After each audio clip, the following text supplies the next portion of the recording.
ಶುಭೋದಯ ಫ್ರೆಂಡ್ಸ್, ನಾನು ನಿಮ್ಮ ವಿದ್ಯಾರಾಣಿ. ನಾವು ಧ್ಯಾನ ಮಾಡುವಂಥ ಬಿಗಿನರ್ಸ್ನಲ್ಲಿ ತುಂಬ ಪ್ರಶ್ನೆಗಳಿರೋದನ್ನು ಅಬ್ಸರ್ವ್ ಮಾಡಿದ್ದೀವಿ. ತುಂಬ ಜನ ನೀವು ಹೇಳಿದ ಎಲ್ಲ ಪಾಯಿಂಟ್ಸನ್ನು ಫಾಲೋ ಮಾಡಿ ಧ್ಯಾನ ಮಾಡ್ತಾ ಇರ್ತೀವಿ. ಆದರೆ ಧ್ಯಾನದಲ್ಲಿ ನಾವು ಸರಿಯಾದ ಮಾರ್ಗದಲ್ಲಿದ್ದೀವಾ, ನಾವು ಇಂಪ್ರೂವ್ಮೆಂಟ್ನಲ್ಲಿದ್ದೀವಾ ಅನ್ನೋದೇ ನಮಗೆ ಗೊತ್ತಾಗಲ್ಲ, ತುಂಬ ಕನ್ಫ್ಯೂಸ್ ಆಗುತ್ತೆ ಅಂತ ಕೇಳ್ತಾರೆ. ಹಾಗಾಗಿ ಇವತ್ತು ಧ್ಯಾನದಲ್ಲಿ ನೀವು ಪ್ರಗತಿ ಹೊಂದಿದ್ದೀರಾ ಅನ್ನೋದನ್ನು ಸಾಕ್ಷೀಕರಿಸಲಿಕ್ಕೆ ಯಾವ ಸಂಕೇತಗಳು ನಿಮಗೆ ಸಹಾಯ ಮಾಡುತ್ತೆ ಅನ್ನೋದ್ರ ಬಗ್ಗೆ ಇವತ್ತಿನ ವಿಡಿಯೋದಲ್ಲಿ ಡೀಟೇಲ್ ಆಗಿ ನಾವು ಚರ್ಚೆ ಮಾಡ್ತಾ ಇದ್ದೀವಿ. ಸೊ ತುಂಬ ಜನ ಧ್ಯಾನಿಗಳಿಗೆ ಈ ಪ್ರಶ್ನೆ ಯಾವಾಗಲೂ ಇರುತ್ತೆ. ಇದನ್ನು ಪ್ರಶ್ನೆ ಅನ್ನೋದಕ್ಕಿಂತ ಒಂದು ಅನುಮಾನ ಅಂತಲೇ ಅನ್ಬೋದು. ತಾವು ಸರಿಯಾಗಿ ಧ್ಯಾನ ಮಾಡ್ತಾ ಇದ್ದೀವಾ, ಅಥವಾ ಬೇರೆಯವರ ಧ್ಯಾನದ ಅನುಭವಗಳನ್ನು ಕೇಳಿದಾಗ, ಬೇರೆಯವರು ಹೇಳುವಂತಹ ಅಂಶಗಳನ್ನು ಕೇಳಿದಾಗ ಅವ್ರಿಗೆ ಹಾಗಾಗ್ತಾ ಇದೆ, ನನಗೆ ಯಾಕೆ ಆಗ್ತಿಲ್ಲ, ಹಾಗಾದರೆ ನಾನು ಹೋಗ್ತಾ ಇರೋ ದಾರಿ ತಪ್ಪ ಅನ್ನುವಂಥ ಕನ್ಫ್ಯೂಷನ್ಸ್ ತುಂಬ ಜನರಿಗಿರುತ್ತೆ. ಇವತ್ತು ನಾವು ಈ ಕುರಿತಾಗಿ ಧ್ಯಾನದಲ್ಲಿ ಯಾವಾಗ ಸಾಧನೆಯಲ್ಲಿ ನಾವು ಪ್ರಗತಿಯನ್ನು ಹೊಂದುತ್ತೀವಿ, ಅದಕ್ಕೆ ಯಾವ ಸಂಕೇತಗಳು ನಮ್ಮ ಸಾಧನೆಯನ್ನು ಸಾಕ್ಷೀಕರಿಸುತ್ತವೆ ಅನ್ನೋದನ್ನು ತಿಳ್ಕೊಳ್ಳೋದಕ್ಕೆ ಯೋಗಾನಂದ ಪರಮಹಂಸರು ಬರೆದಂತಹ ಜರ್ನಿ ಟು ಸೆಲ್ಫ್ ರಿಯಲೈಸೇಷನ್ ಅನ್ನೋ ಪುಸ್ತಕವನ್ನು ಆಧಾರವಾಗಿಟ್ಟುಕೊಂಡು ನಾನು ಕಂಡುಕೊಂಡಂತಹ ಪಾಯಿಂಟ್ಸನ್ನು ಇವತ್ತು ನಾನು ನಿಮಗೆ ಹೇಳ್ತಾ ಹೋಗ್ತೀನಿ ಫ್ರೆಂಡ್ಸ್. ಮನುಷ್ಯನ ಜೀವನ ಒಂದು ಯಾತ್ರೆ, ಬರೀ ಯಾತ್ರೆ ಇಲ್ಲ, ಅದೊಂದು ಅಂತರ್ಯಾತ್ರೆ.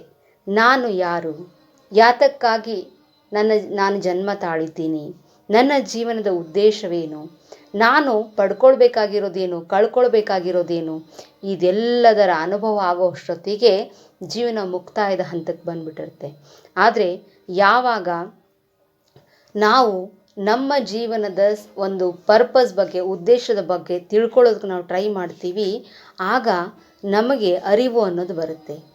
ಪಶುಗಳನ್ನು ನೋಡಿ, ಪಶುಗಳ ಬದುಕಿಗೂ ಮನುಷ್ಯನ ಬದುಕಿಗೂ ತುಂಬ ವ್ಯತ್ಯಾಸ ಇರುತ್ತೆ. ಪಶುಗಳ ಬದುಕಿನಲ್ಲಿ ಮುಖ್ಯವಾದದ್ದು ಒಂದೇ, ಆಹಾರ, ನೀರು ಮತ್ತು ಆ ಪಶುಗಳಲ್ಲಿರ್ತಕ್ಕಂಥ ಒಂದು ಲೈಂಗಿಕ ತೃಪ್ತಿ. ಇದಿಷ್ಟಕ್ಕೆ ಮಾತ್ರ ಸೀಮಿತವಾಗಿರುತ್ತೆ ಪಶುಗಳ ಬದುಕು. ಇದರ ಹೊರತಾದ ಯಾವ ಪ್ರಶ್ನೆಗಳು ಅವುಗಳಲ್ಲಿ ಇರೋದಿಲ್ಲ. ಯಾಕಂದರೆ ಪಶುಗಳಲ್ಲಿ ಲಾಜಿಕ್ ಮೈಂಡ್ ಅನ್ನೋದು ತುಂಬ ಕಡಿಮೆ ಇರುತ್ತೆ. ತರ್ಕಬದ್ಧವಾಗಿ ಅವು ಆಲೋಚನೆ ಮಾಡೋದೇ ಕಡಿಮೆ. ಅವುಗಳಿಗೆ ಅವತ್ತವತ್ತಿನ ಅಗತ್ಯತೆಗಳನ್ನು ನಿರ್ವಹಿಸಿಕೊಳ್ಳೋದೊಂದೇ ದೊಡ್ಡ ಗುರಿ. ಆದರೆ ಮನುಷ್ಯನ ಜೀವನ ತನ್ನ ಭೌತಿಕ ಅಗತ್ಯತೆಗಳನ್ನು ಈಡೇರಿಸಿಕೊಳ್ಳೋದ್ರ ಜೊತೆಗೆ ಈ ಭೌತಿಕ ಜೀವನದ ಹೊರತಾದದ್ದೇನನ್ನೋ ನಾನು ಸಾಧಿಸಬೇಕು ಅನ್ನೋದ್ರ ಕಡೆಗೆ ಸದಾ ತುಡಿತವನ್ನು ಹೊಂದಿರುತ್ತೆ. ಹೀಗಾಗಿ ಮನುಷ್ಯ ಎಲ್ಲ ಪ್ರಾಣಿಗಳಿಗಿಂತ ಶ್ರೇಷ್ಠ ಅಂತ ಅನ್ನಿಸ್ಕೊಳ್ಳೋದು. ಹಾಗಾದರೆ ನಾವು ಈ ಒಂದು ಜರ್ನಿಯಲ್ಲಿ ಏನೇನನ್ನು ಪಡೆದುಕೊಳ್ಬೇಕು, ಯಾವ ಥರ ಮುಂದುವರಿಬೇಕು ಅಂತ ನಾವು ನೋಡೋದಾದರೆ, ಅದಕ್ಕಾಗಿ ನಾವು ಕೇವಲ ಈ ಭೌತಿಕ ದೇಹವಲ್ಲ, ನಾವು ಆತ್ಮನ ಅಂಶಗಳು ಅನ್ನೋದನ್ನು ಮೊದಲು ತಿಳ್ಕೋಬೇಕು. ಆತ್ಮಜ್ಞಾನದ ಕಡೆಗೆ ಹೊರಳಿದಾಗ ಮಾತ್ರ ನಮ್ಮ ನಿಜವಾದ ಜೀವನ ಆರಂಭವಾಗುತ್ತೆ. ಇಲ್ಲದೆ ಹೋದರೆ ಪಶುಗಳಿಗೆ ಸರಿಸಮಾನವಾದ ಅನ್ನೋದಕ್ಕಿಂತ ಅವುಗಳಿಗಿಂತ ಕಡೆಯಾದ ಭೌತಿಕ ಜೀವನವನ್ನಷ್ಟೇ ನಾವು ಕಳೆದುಬಿಡ್ತೀವಿ. ನಾವು ಈ ಸೃಷ್ಟಿಯ ಪುಸ್ತಕದ ಬಹುಮುಖ್ಯ ಪುಟ. ಯಾಕಂದರೆ ಈ ಸೃಷ್ಟಿ ಅನ್ನೋದು ತುಂಬಾ ವಿವಿಧತೆಯನ್ನು ಹೊಂದಿರತಕ್ಕಂತಹ, ವಿವಿಧ ಒಂದು ಅನುಭವಗಳನ್ನು ನೀಡುವಂತಹ ಒಂದು ಜ್ಞಾನದ ಭಂಡಾರ. ಅದಕ್ಕೆ ನಾನು ಸೃಷ್ಟಿಯನ್ನು ಪುಸ್ತಕಕ್ಕೆ ಹೋಲಿಸ್ತಾ ಇದ್ದೀನಿ. ಸೃಷ್ಟಿಯ ಪುಸ್ತಕದ ಮುನ್ನುಡಿಯೇ ಮಾನವನ ಬದುಕು. ಹಾಗಾಗಿ ನಾವು ಈ ಧ್ಯಾನಕ್ಕೆ ಬಂದ ಮೇಲೆ ಮಾತ್ರ ಈ ಒಂದು ಸತ್ಯವನ್ನು ಒಪ್ಕೊಳ್ಳಿಕ್ಕೆ ಸಾಧ್ಯ. ನೀವು ಹಿಂದಿನ ಯಾವುದೇ ವೈದಿಕ ಗ್ರಂಥಗಳನ್ನು ಅಧ್ಯಯನ ಮಾಡಿ, ಕೇಳಿ ನೋಡಿ, ಅದೆಲ್ಲದರಲ್ಲೂ ಭಗವಂತನ ಕಡೆಗೆ ಹೊರಳುವುದು ಮನುಷ್ಯ ಜೀವನದ ಗುರಿ, ತನ್ನಲ್ಲಿ ಭಗವಂತನನ್ನು ಅನ್ವೇಷಿಸಿಕೊಳ್ಳುವುದು ನಮ್ಮ ಬದುಕಿನ ಗುರಿ ಅನ್ನೋದನ್ನು ಎಲ್ಲ ವೈದಿಕ ಗ್ರಂಥಗಳ ಸಾರಗಳು ಹೇಳುತ್ತವೆ. ಹಾಗಾದರೆ ಭಗವಂತನೊಂದಿಗೆ ಒಂದಾಗುವುದು ಹೇಗೆ, ಆ ಒಂದು ಸಾಧನೆಯನ್ನು ಮಾಡುವುದು ಹೇಗೆ, ಇದನ್ನು ತಿಳಿದುಕೊಳ್ಬೇಕಾದ್ರೆ ನಾವು ಪ್ರತಿನಿತ್ಯ ತಪ್ಪದೆ ಧ್ಯಾನ ಮಾಡಬೇಕು. ಪ್ರತಿನಿತ್ಯ ಮಾಡುವ ಧ್ಯಾನದಿಂದ ಆಲೋಚನೆ, ಭಾವನೆಗಳ ಮೇಲೆ ಹಿಡಿತ ಬಂದ್ಬಿಡುತ್ತೆ. ಇದರಿಂದ ಧ್ಯಾನ ಮತ್ತು ಭಗವಂತ ಇಬ್ಬರೂ ನಮಗೆ ಒಂದು ನಾಣ್ಯದ ಎರಡು ಮುಖಗಳಂತೆ ಆಗ್ತಾರೆ. ಯಾವಾಗ ನಾವು ಧ್ಯಾನಕ್ಕೆ ಹೊರಡ್ತೀವಿ ಅದರ ಹಿಂದೆಯೇ ಭಗವಂತ ನಮ್ಮ ಹತ್ತಿರ ಬಂದ್ಬಿಡ್ತಾನೆ. ಅಂದರೆ ದೈವತ್ವದ ದರ್ಶನವಾಗುತ್ತೆ, ದೈವಿಕತೆಯ ಅನುಭೂತಿ ನಮ್ಮ ಒಳಗಿನಿಂದನೇ ಆಗುತ್ತೆ. ಹೊರಗಡೆ ಹುಡುಕುತ್ತಿರುವಂತಹ ದೈವಿಕತೆಯನ್ನು ಒಳಗಡೆ ಅನುಭವಿಸಿಕೊಳ್ಳುವುದಿದೆಯಲ್ಲ, ಇದು ನಿಜವಾದ ನಮ್ಮ ಜೀವನದ ಗುರಿಯನ್ನು ಈಡೇರಿಸಿಕೊಂಡ ಹಾಗೆ. ಸದ್ಗುಣಗಳು ಮತ್ತು ದುರ್ಗುಣಗಳ ಮಧ್ಯೆ ಕೆಲವು ವ್ಯತ್ಯಾಸ ಇರುತ್ತೆ. ಅರಿವನ್ನು ಹೊಂದಿದವರಿಗೆ ಸದ್ಗುಣಗಳ ಮಹತ್ವ ಅರ್ಥವಾಗುತ್ತೆ. ಸದ್ಗುಣಗಳು ನಮಗೆ ಏನನ್ನು ಅಟ್ರ್ಯಾಕ್ಟ್ ಮಾಡಿಕೊಡುತ್ತವೆ, ಕೆಟ್ಟ ಭಾವನೆಗಳು, ದುರ್ಗುಣಗಳು ದುಃಖವನ್ನು ಮಾತ್ರ ಅಟ್ರ್ಯಾಕ್ಟ್ ಮಾಡಿಕೊಡುತ್ತವೆ. ಈ ಎರಡು ವ್ಯತ್ಯಾಸಗಳನ್ನು ನಾವು ಯಾವಾಗ ಪರಿಗಣಿಸಲು ಶಕ್ತರಾಗ್ತೀವೋ ಆಗ ನಾವು ನಿಜವಾದಂತಹ ಪ್ರಗತಿಯತ್ತ ಹೋಗ್ತೀವಿ. ಚಿಂತೆ, ಭಯ, ಅಸಂತೋಷಗಳನ್ನು ತೊರೆದು ನಾವು ನಿಜವಾದ ನೆಮ್ಮದಿಯನ್ನು ಹುಡುಕಿಕೊಂಡು ಹೋಗ್ತೀವಿ. ಅದೇ ಧ್ಯಾನ ಜೀವನ. ದೇವಸ್ಥಾನಕ್ಕೆ ಹೋಗ್ತಿರ್ತೀವಿ, ಸಾಕಷ್ಟು ಪೂಜೆ ಪುನಸ್ಕಾರಗಳನ್ನು ಮಾಡ್ತೀವಿ, ಪ್ರಾರ್ಥನೆಗಳನ್ನು ಮಾಡ್ತೀವಿ. ಅದು ಆ ಮಟ್ಟಿಗಿನ, ಆ ಕ್ಷಣದ ಮಟ್ಟಿಗಿನ ನೆಮ್ಮದಿ ಮಾತ್ರ ಆಗಿರುತ್ತೆ. ಅದರಿಂದ ಹೊರಗೆ ಬಂದ ಮೇಲೆ ಮತ್ತೆ ನಮ್ಮ ಮನಸ್ಸು ತೊಳಲಾಟದತ್ತ ಹೊರಳುತ್ತೆ. ಹಾಗಾದರೆ ಸ್ಥಿರ ಮನಸ್ಸನ್ನು ಗಳಿಸೋದು ಹೇಗೆ? ಶಾಶ್ವತವಾದಂತಹ ನೆಮ್ಮದಿಯನ್ನು ಗಳಿಸೋದು ಹೇಗೆ? ಇದಕ್ಕಾಗಿ ಧ್ಯಾನದಲ್ಲಿ ನಾವು ಅನುಭೂತಿಗಳನ್ನು ಹೊಂದುವುದು ನಮಗೆ ಅದರ ಅನುಭವವನ್ನು ಕೊಡುತ್ತೆ. ಕೆಲವೊಂದು ಬಾರಿ ಧ್ಯಾನದಲ್ಲಿ ಆಗುವ ಅನುಭೂತಿಗಳು ಪ್ರಾರಂಭದಲ್ಲಿ ಭ್ರಮೆ ಕೂಡ ಆಗಿರುತ್ತೆ. ಧ್ಯಾನದಲ್ಲಿ ಸಾಧನೆಯನ್ನು ಮಾಡಬೇಕು ಅಂತಂದರೆ ಅದಕ್ಕೆ ನಿರಂತರತೆ ಬೇಕು. ಒಂದು ಕನ್ಸಿಸ್ಟೆನ್ಸಿ ಇದ್ದಾಗ ಮಾತ್ರ ನಾವು ಏನನ್ನಾದರೂ ಸಾಧಿಸಲಿಕ್ಕೆ ಸಾಧ್ಯ. ಹಾಗಾದರೆ ಧ್ಯಾನದಲ್ಲಿ ನೀವು ಪ್ರಗತಿಯ ಹೆಜ್ಜೆಯನ್ನು ಇಡ್ತಾ ಇದ್ದೀರಾ ಅನ್ನೋದಕ್ಕೆ ಸಾಕ್ಷೀಕರಿಸುವ ಒಂದು 7 ಸಂಕೇತಗಳಲ್ಲಿ ಮೊದಲನೆಯ ಸಂಕೇತ, ಪ್ರತಿ ಧ್ಯಾನದ ನಂತರ ನೀವು ಅಪಾರವಾದ ಅಂತರ್ಶಾಂತಿಯನ್ನು ಅನುಭವಿಸಿರ್ತೀರಿ. ಬೇರೆ ಯಾವ ಕೆಲಸ ಕಾರ್ಯದಲ್ಲಿ ತೊಡಗಿದಾಗ ಈ ಥರದ ಅನುಭವ ಆಗುವುದು ಅಸಹಜವೇ. ಆದರೆ ಧ್ಯಾನದ ನಂತರ ಅಂತರಂಗದಲ್ಲಿ, ಒಳ ಮನಸ್ಸಿನಲ್ಲಿ ಯಾರೂ ಕಲಕಲು ಸಾಧ್ಯವೇ ಇರಲಾರ್ದಂತಹ ಅಪಾರವಾದ ಅಂತರ್ಶಾಂತಿಯ ಅನುಭವ ನಮಗಾಗುತ್ತೆ. ಯಾಕಂತಂದರೆ ಧ್ಯಾನದ ಹೊತ್ತಿನಲ್ಲಿ ನಮ್ಮ ಬ್ರೈನ್ ಆಲ್ಫಾ ಮತ್ತು ಥೀಟಾ ವೇವ್ಸ್ಗಳ ಒಂದು ಲೆವೆಲ್ಲಿಗೆ ಹೋಗುತ್ತೆ. ಅಂದರೆ ಈ ಬ್ರೈನ್ ವೇವ್ಸ್ಗಳು ಕೂಡ ನಮ್ಮಲ್ಲಿ ಒಂದು ಸಾಕಷ್ಟು ಬದಲಾವಣೆಗಳನ್ನು, ನಮ್ಮ ಆಲೋಚನಾ ಒಂದು ಟೆನ್ಷನ್ಗಳಿಂದ ಹೊರಬರುವಂಥ ಸ್ಥಿತಿಯನ್ನು ಸೂಚಿಸುತ್ತವೆ. ನಾವು ಆಲ್ಫಾ ಮತ್ತು ಥೀಟಾ ವೇವ್ಸ್ ಒಂದು ಸ್ಥಿತಿಗೆ ಹೋದಾಗ ಅಪಾರವಾದ ಮನಃಶಾಂತಿಯನ್ನು ಅನುಭವಿಸ್ತೀವಿ, ಸ್ಥಿರವಾದ ಮನಸ್ಸನ್ನು ಹೊಂದುತ್ತೀವಿ, ಟೆನ್ಷನ್ಗಳಿಂದ ದೂರವಾಗ್ತೀವಿ. ನಿಜವಾದ ಸುಖ ಅಂದರೆ ಇದು ಮಾತ್ರ ಅನ್ನುವಂತಹ ಸುದೀರ್ಘವಾದ ಅಪಾರ ಶಾಂತಿಯ ಅನುಭವ ನಿಮಗೆ ಧ್ಯಾನದಿಂದ ಆಗ್ತಾ ಇದೆ ಅಂದರೆ ಖಂಡಿತವಾಗಲೂ ನೀವು ಧ್ಯಾನದಲ್ಲಿ ಪ್ರಗತಿಯತ್ತಲೇ ಹೆಜ್ಜೆ ಹಾಕ್ತಾ ಇದ್ದೀರಿ ಅಂತ ಅರ್ಥ. ಇನ್ನು ಎರಡನೆಯ ಸಂಕೇತ ಏನು ಅಂತಂದರೆ ಆತ್ಮಾನಂದದ ಪ್ರಾಪ್ತಿ. ಭೌತಿಕ ಆನಂದದ ಪ್ರಾಪ್ತಿಯನ್ನು ನಾವು ಪ್ರತಿನಿತ್ಯ ಹಲವಾರು ವಸ್ತುಗಳಿಂದ ಪಡಿತಾ ಇರ್ತೀವಿ. ಆದರೆ ಒಳಗಡೆ ಆತ್ಮ ಆನಂದದ ಒಂದು ಸನ್ನಿವೇಶವನ್ನು ಅನುಭವಿಸುವುದು ಬಾಹ್ಯ ವಸ್ತುಗಳಿಂದ ಆಚೆ ಒಂದು ಕೂಡಿರುವಂತಹ ಸಂಗತಿ. ಆಳವಾದ ಅನುಭೂತಿಯನ್ನು ನಾವು ಹೊಂದುತ್ತೀವಿ. ಇದಕ್ಕೆ ಕಾರಣ ಕೂಡ ಇದೆ ಫ್ರೆಂಡ್ಸ್. ಯಾಕೆ ಅಂತಂದರೆ ಧ್ಯಾನದ ನಂತರ ನಮ್ಮ ಒಂದು ಬ್ರೈನ್ನಲ್ಲಿ ಎಂಡಾರ್ಫಿನ್, ಸೆರೋಟೋನಿನ್ ಅಂತಕ್ಕಂಥ ಹ್ಯಾಪಿ ಹಾರ್ಮೋನ್ಸ್ಗಳು ತುಂಬ ಬಿಡುಗಡೆ ಆಗುತ್ತೆ. ಇದರಿಂದ ನಮ್ಮ ದೇಹದಲ್ಲಿರ್ತಕ್ಕಂತಹ ಯಾವುದೇ ಆತಂಕ, ಯಾವುದೇ ನಾಡಿಯಲ್ಲಿರ್ತಕ್ಕಂತಹ ಬ್ಲಾಕೇಜಸ್ ಎಲ್ಲವೂ ಕ್ಲಿಯರ್ ಆಗಿ ಆನಂದದ ಅನುಭೂತಿಯನ್ನು ನಾವು ಎಂಥದ್ದೇ ಪರಿಸ್ಥಿತಿಯಲ್ಲಿರಲಿ, ಎಂಥದ್ದೇ ಸನ್ನಿವೇಶದಲ್ಲಿರಲಿ, ಯಾವುದೇ ಜಾಗದಲ್ಲಿ ಇರಲಿ, ನಾವು ಅಪಾರವಾದಂತಹ ಆತ್ಮದ ಆನಂದವನ್ನು ನಮ್ಮೊಳಗೆ ನಾವು ಇನ್ಯಾರದೋ ಜೊತೆಗೆ ವಾಸ ಮಾಡ್ತಾ ಇದ್ದೀವಿ ಅನ್ನುವಂತಹ ಈ ಭೌತಿಕ ಜೀವನದಲ್ಲಿ ಇದ್ದುಕೊಂಡೇ ಒಂದು ಡಿಟ್ಯಾಚ್ಮೆಂಟನ್ನು, ಆ ಡಿಟ್ಯಾಚ್ಮೆಂಟ್ನಿಂದ ಕೂಡ ಒಂದು ಸಂತೋಷವನ್ನು ಅನುಭವಿಸ್ತಾ ಇರ್ತೀವಲ್ಲ, ಇದನ್ನೇ ಆತ್ಮಾನಂದ ಅಂತ ಕರೆಯೋದು. ಇದು ಹಲವಾರು ಬಾರಿ ನಿಮಗೆ ಆಗಿರುತ್ತೆ. ಧ್ಯಾನದ ನಂತರ, ಆಳವಾದ ಧ್ಯಾನದ ನಂತರ ಒಳಗಡೆಯಿಂದೇನೋ ವಿಪರೀತವಾದಂತಹ ಶಾಂತತೆಯ, ತಣ್ಣನೆಯ ಅನುಭೂತಿ. ನಮ್ಮ ಸುತ್ತಲಿನ ಜಗತ್ತು ತನ್ನ ಪಾಡಿಗೆ ತಾನು ನಡೀತಾನೆ ಇರುತ್ತೆ, ಆದರೆ ಅದರಲ್ಲಾಗುವಂಥ ಯಾವುದೂ ನಮ್ಮನ್ನು ಅಫೆಕ್ಟ್ ಮಾಡ್ತಾ ಇರಲ್ಲ. ಈ ಥರದ ಒಂದು ಆನಂದವನ್ನು ನೀವು ಅನುಭವಿಸ್ತಾ ಇದ್ದೀರಿ ಅಂದರೆ ಖಂಡಿತವಾಗಿ ನೀವು ಧ್ಯಾನದಲ್ಲಿ ಪ್ರಗತಿಯನ್ನು ಹೊಂದುತ್ತಾ ಇದ್ದೀರಿ ಅಂತ ಅರ್ಥ. ಇನ್ನು ಮೂರನೆಯ ಸಂಕೇತ, ಅಂತರ್ಪ್ರಜ್ಞೆಯಿಂದ ಪ್ರತಿ ಸಮಸ್ಯೆ ಆಗಲಿ ಪ್ರಶ್ನೆಗಳಿಗಾಗಲಿ ಸ್ವಯಂ ಸಮಾಧಾನವನ್ನು ನೀವು ಪಡ್ಕೊಳ್ತಾ ಇರ್ತೀರಿ.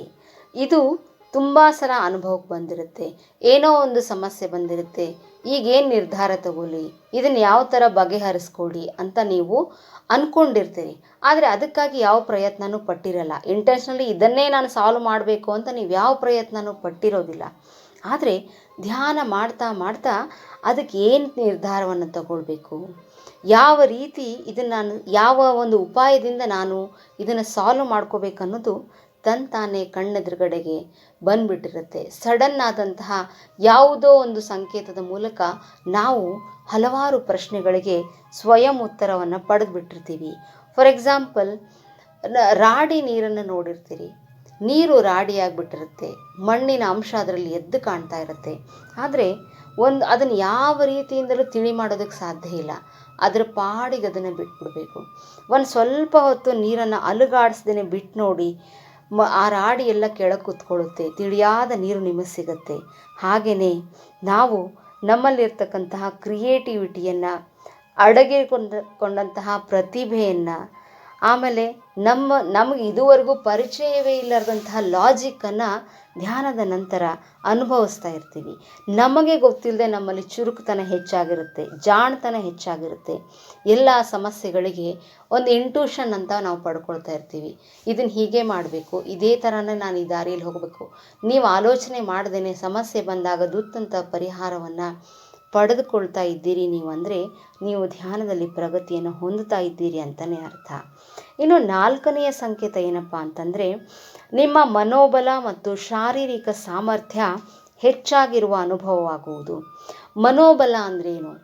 ಮನಸ್ಸು ಹೊಯ್ದಾಟವಿಲ್ಲದೆ ಸ್ಥಿರವಾಗಿ ಶಾಂತವಾಗಿ ನಿರ್ಧಾರಗಳನ್ನು ತೆಗೆದುಕೊಳ್ಳುವಂಥದ್ದು, ಇನ್ನೊಬ್ಬರಿಗೆ ಸ್ಪಂದನೆಯನ್ನು ನೀಡುವಂಥದ್ದು. ಈ ಥರದ್ದು ನಿಮ್ಮಲ್ಲಿ ಆಗ್ತಾ ಇದೆ ಅಂದರೆ ನಿಮ್ಮ ಮನೋಬಲ ಹೆಚ್ಚಾಗಿದೆ ಅಂತಲೇ ಅರ್ಥ. ಇನ್ನು ಡಿಸಿಷನ್ ಮೇಕಿಂಗ್ನಲ್ಲಿ ಹಲವು ಬಾರಿ ಆಲೋಚನೆ ಮಾಡುವ ಅಗತ್ಯವಿಲ್ಲದೇ ಆರಾಮವಾಗಿ ನಿರ್ಧಾರವನ್ನು ತೆಗೆದುಕೊಳ್ಳುವಂಥ ಶಕ್ತಿ ನಮಗೆ ಬಂದುಬಿಟ್ಟಿರುತ್ತೆ. ಇದಕ್ಕೆ ಕಾರಣ ಕೂಡ ಇದೆ ಫ್ರೆಂಡ್ಸ್. ವೈಜ್ಞಾನಿಕವಾಗಿ ನಾವು ಧ್ಯಾನ ಮಾಡ್ತಾ ಮಾಡ್ತಾ ನಮ್ಮಲ್ಲಿ ನ್ಯೂರೋಪ್ಲಾಸ್ಟಿಸಿಟಿ ಹೆಚ್ಚಾಗುತ್ತೆ. ಅಂದರೆ ನಮ್ಮಲ್ಲಿ ನ್ಯೂರಾನ್ಸ್ ಅನ್ನುವಂತಹ ಬ್ರೈನ್ನಲ್ಲಿರ್ತಕ್ಕಂತಹ ನರಜೀವ ಕೋಶಗಳು ಹೊಸ ಸಿನೆಪ್ಟಿಕ್ ಕನೆಕ್ಷನ್ಸನ್ನು ಮಾಡ್ಕೊಂಡಿರ್ತವೆ. ಅಂದರೆ ಈ ಕನೆಕ್ಷನ್ಸ್ ಹೊಸ ನಾಲೆಜ್ ಪಡ್ಕೊಂಡಾಗ ಮಾತ್ರ ಆಗುವಂಥದ್ದು. ಈ ಹೊಸ ಕನೆಕ್ಷನ್ಸ್ ನಮ್ಮಲ್ಲಿ ಯಾವ ಥರ ಹೆಚ್ಚಾಗುತ್ತೆ, ಹಾಗೆ ನಾವು ಹಿಂದೆ ಧ್ಯಾನಕ್ಕೆ ಬರುವ ಮೊದಲು ತಪ್ಪು ನಿರ್ಧಾರಗಳನ್ನು, ಸರಿಯಲ್ಲದ ಭಾವನೆಗಳನ್ನು ಹೊಂದಿ ಏನೇನೋ ನಿರ್ಧಾರಗಳನ್ನು ಭಾವನೆಗಳನ್ನು ಹೊಂದಿಬಿಟ್ಟಿರ್ತೀವಲ್ಲ, ಅದನ್ನೆಲ್ಲವನ್ನು ಮರೆಯೋದಕ್ಕೆ ಸಾಧ್ಯ ಆಗುತ್ತೆ. ಹಾಗಾಗಿ ನಮ್ಮಲ್ಲಿ ಧ್ಯಾನದಿಂದ ನ್ಯೂರೋಪ್ಲಾಸ್ಟಿಸಿಟಿ ಹೆಚ್ಚಾಗಿ ಅದರಿಂದ ನಾವು ಬ್ಯಾಲೆನ್ಸ್ಡ್ ಆಗಿರೋದಕ್ಕೆ, ತುಂಬ ಎನರ್ಜೆಟಿಕ್ ಆಗಿರೋದಕ್ಕೆ ಸಾಧ್ಯ ಆಗುತ್ತೆ. ಇದರಿಂದ ನಮ್ಮಲ್ಲಿ ತುಂಬಾ ಮನೋಬಲ ಹೆಚ್ಚಾಗುತ್ತೆ, ಆತ್ಮವಿಶ್ವಾಸ ಹೆಚ್ಚಾಗುತ್ತೆ, ಶಾರೀರಿಕ ಸಾಮರ್ಥ್ಯ ಕೂಡ ಹೆಚ್ಚಾಗಿರುತ್ತೆ. ನಮ್ಮ ಊಟದಲ್ಲಿ ಯಾವುದೇ ವ್ಯತ್ಯಾಸವಾಗಿರೋಲ್ಲ. ನಾವು ಶಾರೀರಿಕ ಸಾಮರ್ಥ್ಯವನ್ನು ಹೆಚ್ಚು ಮಾಡಿಕೊಳ್ಳುವಂತಹ ಯಾವುದೇ ವ್ಯಾಯಾಮವನ್ನಾಗಲಿ, ಜಿಮ್ ಆಗಲಿ, ಯಾವುದೇ ಒಂದು ಸ್ಟಿರಾಯ್ಡ್ಸ್ನಾಗಲಿ ತಗೊಂಡಿರೋದಿಲ್ಲ. ಆದರೆ ನಮ್ಮಲ್ಲಿ ಶಾರೀರಿಕವಾಗಿ ಸದೃಢತೆ ಕಂಡು ಬರ್ತಾ ಇರುತ್ತೆ. ಎಷ್ಟೊಂದು ದಣಿವಾದರೂ ಕೂಡ ಸ್ವಲ್ಪ ಹೊತ್ತಿನ ಧ್ಯಾನದ ನಂತರ ನಾವು ಬೇಗನೆ ರಿಫ್ರೆಶ್ ಆಗ್ತೀವಿ. ಆತಂಕಗಳೇ ಇಲ್ಲದಂತಹ ಸಮಯವನ್ನು ಕಳೆಯೋದಕ್ಕೆ ಪ್ರಾರಂಭ ಮಾಡ್ತೀವಿ. ಇದು ನೀವು ಧ್ಯಾನದಲ್ಲಿ ಪ್ರಗತಿ ಹೊಂದುತ್ತಿದ್ದೀರಿ ಅನ್ನೋದನ್ನು ತೋರಿಸುವಂತಹ ಸ್ಪಷ್ಟವಾದಂತಹ ಸಂಕೇತಗಳಲ್ಲಿ ಒಂದು. ಇನ್ನು 5ನೆಯ ಸಂಕೇತ ಏನಪ್ಪ ಅಂತಂದರೆ, ನೀವು ಧ್ಯಾನದಿಂದ ಅಂತರ್ಶಾಂತಿಯನ್ನು, ಆಳವಾದ ಪ್ರೇಮದ ಅನುಭೂತಿಯನ್ನು ಹೊಂದುವಂಥದ್ದು. ನಮ್ಮ ಮನಸ್ಸಿನಲ್ಲಿ ಶಾಂತಿಯ ಅನುಭೂತಿ ಆದಾಗ ನಾವು ಒಳಗಡೆಯಿಂದಲೇ ಎಲ್ಲವನ್ನ ಪ್ರೇಮದಿಂದ ನೋಡುವಂಥದ್ದು. ಯಾರದ್ದೋ ಮೇಲೆ ಅವರ ತಪ್ಪನ್ನು ಹುಡುಕ್ಬೇಕಂತಾಗಲಿ, ಅವರು ಮಾಡಿದ ತಪ್ಪಿಗೆ ನಾವು ಸಂದರ್ಭ ಸಿಕ್ಕಿತಲ್ಲ ಎಂದು ರಿವೆಂಜ್ ತೆಗೆದುಕೊಳ್ಳುವಂಥದ್ದಾಗಲಿ, ಅಥವಾ ಅವರ ಗುಣವನ್ನು ಹಳಿಯುವಂಥದ್ದಾಗಲಿ ಮಾಡದೇನೆ ಅವರವರ ಪ್ರತಿಯೊಬ್ಬರ ಅವರು ಇನ್ನೂ ಆಗದಂತಹ ಜೀವಗಳು ಹೋಗಲಿ ಬಿಡು, ಅವರೆಲ್ಲರನ್ನ ಸಾಧ್ಯವಾದಷ್ಟು ನಾವು ಮೇಲೆತ್ತುವ ಪ್ರಯತ್ನ ಮಾಡೋಣ ಅನ್ನುವಂಥ ಭಾವನೆ ನಿಮಗೆ ಬರ್ತಾ ಇದೆ ಅಂತ ಆದರೆ, ಭೌತಿಕ ವಸ್ತುಗಳು ಕೇವಲ ಕ್ಷಣಿಕವಾದಂತಹ ಒಂದು ಅನುಭವವನ್ನು ಕೊಡುತ್ತವೆ. ಆದರೆ ಸಿಹಿ ನೀರಿನ ಸೆಲೆ, ಒಂದರ್ಥದಲ್ಲಿ ಬಾವಿ ತೋಡುವಾಗ ಬಾವಿಯನ್ನು ಆಳಕ್ಕೆ ತೋಡ್ತಾ ತೋಡ್ತಾ ಎಲ್ಲೋ ಒಂದು ಪುಟ್ಟ ಹನಿಯಿಂದ ಶುರುವಾದ ಸಿಹಿ ನೀರಿನ ಸೆಲೆ ಏನೆಲ್ಲ ಬದಲಾವಣೆಯನ್ನು ಮಾಡಬಲ್ಲದು. ಅಂತಹ ಬದಲಾವಣೆ, ಅಂತಹ ಒಂದು ಸಿಹಿ ನೀರಿಗೆ ಇರ್ತಕ್ಕಂತಹ ಶಕ್ತಿ, ಅಷ್ಟೊಂದು ಸಿಹಿತನ ಅಂದರೆ ಇನ್ನೊಬ್ಬರ ಬಗ್ಗೆ ಮಧುರವಾದ ಭಾವನೆಗಳು ನಮಗೆ ಬರ್ತಾ ಇವೆ ಅಂತ ಆದರೆ, ನೀವು ಧ್ಯಾನದಲ್ಲಿ ಪ್ರಗತಿ ಹೊಂದಿದ್ದೀರಿ ಅಂತಲೇ ಅರ್ಥ. ವ್ಯರ್ಥವಾದಂಥ ಚರ್ಚೆಯಲ್ಲಿ ಪಾಲ್ಗೊಳ್ಳೋದಕ್ಕೆ ನೀವು ಇಷ್ಟಪಡಲ್ಲ, ಗಾಸಿಪ್ಗಳಿಂದ ದೂರ ಇರ್ತೀರಿ, ಯಾರ ಬಗ್ಗೆನೂ ಜಡ್ಜ್ಮೆಂಟ್ ಕಮೆಂಟ್ಮೆಂಟ್ಸ್ ಯಾವುದು ಇಲ್ಲದೇ ನೀವು ತುಂಬಾ ಎಲ್ಲರನ್ನ ವಿಶಾಲವಾದ ದೃಷ್ಟಿಕೋನದಿಂದ ನೋಡೋದಕ್ಕೆ ಪ್ರಯತ್ನ ಪಡ್ತಾ ಇದ್ದೀರಿ. ಆ ಥರದ ಒಂದು ಸಮಾಧಾನದ ಸ್ಥಿತಿ ನಿಮ್ಮಲ್ಲಿ ತಂತಾನೆ ಹುಟ್ಕೊಂಡ್ಬಿಟ್ಟಿದೆ ಅಂತಂದರೆ, ನೀವು ಧ್ಯಾನದಲ್ಲಿ ಪ್ರಗತಿಯನ್ನು ಸಾಧಿಸ್ತಾ ಇದ್ದೀರಿ ಅಂತಲೇ ಅರ್ಥ. ಇನ್ನು 6ನೆಯ ಸಂಕೇತ ಏನಪ್ಪ ಅಂತಂದರೆ, ಪ್ರೇಮ ಭಾವದ ವಿಸ್ತಾರ.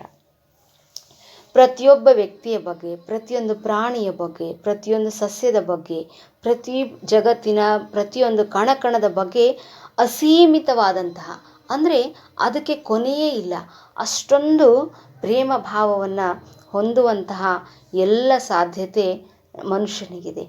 ಇದಕ್ಕೆ ಆತ್ಮದ ಶುದ್ಧತೆ ಬೇಕು. ಇದೊಂದು ಆತ್ಮಶುದ್ಧಿಯ ಅವಸ್ಥೆಯ ಸಂಕೇತವಾಗಿದೆ. ಕರುಣೆಯನ್ನು ಹೊಂದುವುದು, ಸಹಾನುಭೂತಿಯನ್ನು ಹೊಂದುವುದು, ಕ್ರೋಧ ದ್ವೇಷಗಳನ್ನು ನಾವು ಮರೆತು ಬದುಕಲು ಸಿದ್ಧರಾಗುವುದು, ಎಲ್ಲವನ್ನು ಸ್ವೀಕಾರ ಮಾಡುವುದು. ತಾಯಿಯ ಹೃದಯ ಎಂಥದ್ದು ಗೊತ್ತೇ? ತಾಯಿ ಯಾವುದನ್ನು ಕಹಿಯನ್ನು ಎಂದೂ ನೆನಪಿಟ್ಟುಕೊಳ್ಳಲು ಸಾಧ್ಯವೇ ಇಲ್ಲದ ಅಸೀಮ ಹೃದಯದವಳು. ಹಾಗೆಯೇ ತಾಯಿಯಂಥ ಹೃದಯ ಪ್ರತಿಯೊಬ್ಬ ವ್ಯಕ್ತಿಯಲ್ಲೂ ಇರುತ್ತೆ. ಆದರೆ ಅದು ನನ್ನಲ್ಲಿ ಇದೆ ಅಂತ ಗುರುತಿಸ್ಕೊಳ್ಳುವಲ್ಲೇ ನಾವು ವಿಫಲರಾಗಿರ್ತೀವಿ. ಧ್ಯಾನದಿಂದ ಪ್ರತಿಯೊಂದನ್ನು ಪ್ರೀತಿಯಿಂದ ಪ್ರೇಮದಿಂದ ನೋಡುವಂತಹ ಸಾಧ್ಯತೆ ನಮ್ಮಲ್ಲಿ ಬರುತ್ತೆ. ಇನ್ನೊಬ್ಬರ ಸುಖ ದುಃಖಗಳ ಬಗ್ಗೆ ನಾವು ಸಹಾನುಭೂತಿಯನ್ನು ತೋರಿಸ್ತೀವಿ, ಅಂತಹ ವಿಶಾಲತೆಯನ್ನು ನಾವು ಪಡೆದುಕೊಳ್ತೀವಿ. ಸೊ ನಾವು ಭೂಮಿಗೆ ಬಂದಿದ್ದು ಪ್ರೇಮವನ್ನು ಹರಡಲಿಕ್ಕಾಗಿ. ಪ್ರೇಮದ ಕಂಪನಗಳು ಮಾತ್ರ ಭೂಮಿಯಲ್ಲಿ ಯಾವುದರ ಮೇಲಾದರೂ ಯಾರ ಮೇಲಾದರೂ ಬದಲಾವಣೆಯನ್ನು ತರೋದಕ್ಕೆ ಸಾಧ್ಯ ಅನ್ನುವಂಥ ಅರಿವು ನಮಗೆ ಬರುತ್ತೆ. ಹಾಗಾಗಿ ನೀವು ಯಾರನ್ನಾದರೂ ಪ್ರೇಮ ಭಾವದಿಂದ ನೋಡುವ, ಎಲ್ಲರನ್ನು ಕರುಣೆಯ ಕಂಪನಗಳಿಂದ ಗೆಲ್ಲುವ ಒಂದು ಅನುಭವವನ್ನು ಹೊಂದಿದ್ದೀರಿ ಅಂತಾದರೆ, ಖಂಡಿತ ನೀವು ಧ್ಯಾನದಲ್ಲಿ ಪ್ರಗತಿಯ ಹಾದಿಯಲ್ಲಿದ್ದೀರಿ ಅಂತಲೇ ಅರ್ಥ. ಇನ್ನು 7ನೆಯ ಅತಿ ಮುಖ್ಯವಾದಂತಹ ಸಂಕೇತ ಏನಪ್ಪ ಅಂದರೆ, ಧ್ಯಾನದ ನಂತರದಲ್ಲಿ ಭಗವಂತನ ಉಪಸ್ಥಿತಿಯನ್ನು ನೀವು ಅನುಭವಿಸುತ್ತಿರುವುದು. ಸೊ ಇದಕ್ಕಾಗಿ ನಾನು ಭಗವಂತನನ್ನು ಹೇಗೆ ಅನುಭವಿಸುವುದು ಅನ್ನೋದನ್ನು ಒಂದು ವಿಡಿಯೋ ಕೂಡ ಮಾಡಿದ್ದೀನಿ. ಅದರ ಒಂದು ಇದೇ ಒಂದು ಪ್ಲೇಲಿಸ್ಟ್ನಲ್ಲಿ ಆ ವಿಡಿಯೋ ನಿಮಗೆ ಲಭ್ಯ ಇದೆ. ಭಗವಂತನ ಉಪಸ್ಥಿತಿಯನ್ನು ನಾವು ಹೇಗೆ ಅನುಭವಿಸುವುದು ಅಂತೀರಾ? ಪ್ರತಿ ಕ್ಷಣ, ಪ್ರತಿಯೊಂದು ದಿಕ್ಕಿನಲ್ಲಿ, ಎಲ್ಲ ಕಣಗಳಲ್ಲಿಯೂ ನಾವು ದಿವ್ಯ ಆಧ್ಯಾತ್ಮ ಚೇತನವಾದಂತಹ ಭಗವಂತನ ಅಂಶವನ್ನು ನೋಡುವಂಥದ್ದು. ಧ್ಯಾನ ಒಂದು ಸಾಧನೆ ಅಲ್ಲ, ಅದು ಆತ್ಮ ಸಾಕ್ಷಾತ್ಕಾರದ ವಿಜ್ಞಾನ. ಹಾಗಾಗಿ ಆಳ ಧ್ಯಾನದಲ್ಲಿ ನಮ್ಮ ಒಳಗಡೆಗೆ, ನಮ್ಮ ಜೊತೆಗೆ, ನಮ್ಮ ಪ್ರತಿ ಉಸಿರಿನಲ್ಲೂ ನಮ್ಮಲ್ಲಿ ಭಗವಂತನಿದ್ದಾನೆ. ಭಗವಂತನನ್ನು ಹೊರಗಡೆ ಕಾಣುವುದಕ್ಕಿಂತ ಆ ದೈವಿಕತೆಯನ್ನು ಒಳಗಡೆಗೆ ಅನುಭವಿಸುವುದು ಇದೆಯಲ್ಲ, ಇದೊಂದು ಅತ್ಯದ್ಭುತವಾದಂತಹ ಒಂದು ಕ್ಷಣ ಅಂತಲೇ ನಾನು ಹೇಳ್ತೀನಿ. ಹಾಗಾಗಿ ಧ್ಯಾನ ಒಂದು ರಾಜಮಾರ್ಗ. ಜಗತ್ತನ್ನು ಅರಿಯಲು, ತನ್ನನ್ನು ತಾನು ಅರಿಯಲು ಇದೊಂದು ರಾಜಮಾರ್ಗವೇ ಸರಿ. ನೀವು ಧ್ಯಾನದ ನಂತರ ಅಷ್ಟೊಂದು ಭಗವಂತನ ಅನುಪಸ್ಥಿತಿಯನ್ನು, ನೀವು ಏನನ್ನು ಹುಡುಕುತ್ತಾ ಇದ್ದೀರಿ, ಅದು ನಿಮ್ಮ ಜೊತೆಗೆ ಸದಾ ಇದೆ. ಚೈತನ್ಯ ರೂಪಿಯಾಗಿ, ಶಕ್ತಿ ರೂಪಿಯಾಗಿ, ಇನ್ಯಾವುದೋ ಅಸೀಮ ಪ್ರೇಮದ ಸೆಲೆಯಾಗಿ ನಿಮ್ಮ ಜೊತೆ ಇದೆ ಅಂತ ನಿಮ್ಗೆ ಯಾವಾಗ ಧ್ಯಾನದಲ್ಲಿ ಅನಿಸುತ್ತೋ, ಖಂಡಿತವಾಗಲೂ ನೀವು ಧ್ಯಾನದಲ್ಲಿ ಅತ್ಯುತ್ತಮವಾದಂಥ ಪ್ರಗತಿಯನ್ನು ಸಾಧಿಸ್ತಾ ಇದ್ದೀರಿ ಅಂತಲೇ ಅರ್ಥ. ಸಂತ ಇಗ್ನೇಷಿಯಸ್ ಒಂದು ಕಡೆ ಹೇಳ್ತಾನೆ, ಭಗವಂತನು ಎಂತಹ ಹೃದಯಗಳನ್ನು ಚೂಸ್ ಮಾಡ್ಕೊಳ್ತಾನೆ ಅಂತಂದರೆ, ಪರಮ ಪ್ರೀತಿಗೆ ಪಾತ್ರರಾಗಲು ಸಿದ್ಧವಾದಂತಹ ಶುದ್ಧ ಹೃದಯಗಳನ್ನು ಮಾತ್ರ ಆಯ್ಕೆ ಮಾಡ್ಕೊಳ್ತಾನೆ ಅಂತ. ಅಂದರೆ ಧ್ಯಾನ ನಿಮ್ಮನ್ನು ತುಂಬಾ ಶುದ್ಧ ಮಾಡ್ತಾ ಬರುತ್ತೆ, ಕ್ಲೆನ್ಸ್ ಮಾಡ್ತಾ ಬರುತ್ತೆ. ಇದರಿಂದ ನಮಗೆ ಗೊತ್ತಿಲ್ಲದೆ ಪ್ರತಿ ಧ್ಯಾನದ ನಂತರ ನಾವು ಹೊಸ ವ್ಯಕ್ತಿಯಾಗಿ ಹೊಸ ಒಳ್ಳೆಯ ಗುಣಗಳು ಬೆಳೆಸಿಕೊಳ್ಳಲಿಕ್ಕೆ ಸಾಧ್ಯವಾಗುತ್ತೆ. ಒಂದು ಬಾರಿ ಈ ಸಾಧನೆಯನ್ನು ನಾವು ಜಯಿಸಿದರೆ ಭಯವನ್ನು ಗೆದ್ದ ಹಾಗೆ, ಚಿಂತೆಯಿಂದ ಮುಕ್ತವಾದ ಹಾಗೆ, ಬದುಕಿನ ಸಾರ್ಥಕತೆಯನ್ನು ಪಡೆದ ಹಾಗೆ. ಹಾಗಾಗಿ ಫ್ರೆಂಡ್ಸ್, ಈ ಎಲ್ಲ ಸಂಕೇತಗಳನ್ನು ನೀವು ಅನುಭವಿಸಿದ್ದೀರಿ ಅಂತಾದರೆ ಖಂಡಿತವಾಗಲೂ ನೀವು ಧ್ಯಾನದಲ್ಲಿ ಪ್ರಗತಿಯನ್ನು ಸಾಧಿಸ್ತಿದ್ದೀರಿ ಅಂತಲೇ ಅರ್ಥ. ಇವತ್ತಿನ ಈ ನನ್ನ ಮಾಹಿತಿ ನಿಮ್ಗೆ ಇಷ್ಟವಾದಲ್ಲಿ ನನ್ನ ಚಾನಲ್ ಧ್ಯಾನಾಮೃತವನ್ನು ಸಬ್ಸ್ಕ್ರೈಬ್ ಮಾಡಿ, ಈ ವಿಡಿಯೋವನ್ನು ಲೈಕ್ ಮಾಡಿ, ನಿಮ್ಮ ಫ್ರೆಂಡ್ಸ್ ಮತ್ತು ರಿಲೇಟಿವ್ಸ್ಗೆ ಶೇರ್ ಮಾಡಿ. Thank you friends. ಶುಭ ದಿನ.